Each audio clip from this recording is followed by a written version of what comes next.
संतोष रंगकाम. मी प्रॉपर आखाडा बहापूर, तालुका कमजोर, जिल्हा हिंगोली. प्रॉपरली मी नांदेडला राहतो आणि मी शिवपार्वती हॉस्पिटलमध्ये आलो. एका महिन्यानंतर एक महिना ट्रीटमेंट घेतली. माझा 10 mm चा स्टोन होता.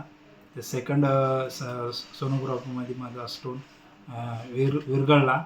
नंतर मी नेक्स्ट ट्रीटमेंट कंटिन्यू चालू केली. सोनोग्राफी नॉर्मल आली. नॉर्मल. मी आपला रिपोर्ट दाखवतो.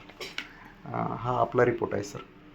त्याच्यामध्ये आपल्याला 10 mm चा लेफ्ट युरेट्रिक कॅल्क्युलस होता, बरोबर.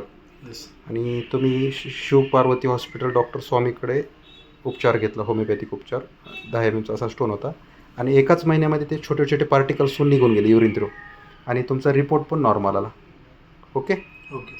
म्हणजे तुम्ही इथे येऊन समाधानी आहात? हो सर, समाधानी. तुमचं ऑपरेशन टळलं. टाळलं. हां, तुम्ही दुसऱ्याला सल्ला काय द्याल किडनी स्टोनबद्दल? सर मी किडनी स्टोनसाठी दुसऱ्या पेशंटला रेफरन्स करेल. ओके. बनवास डॉक्टर स्वामी सरांकडे. Okay, thank you. तुम्ही समाधानी आहात? येस. Okay, thank you sir.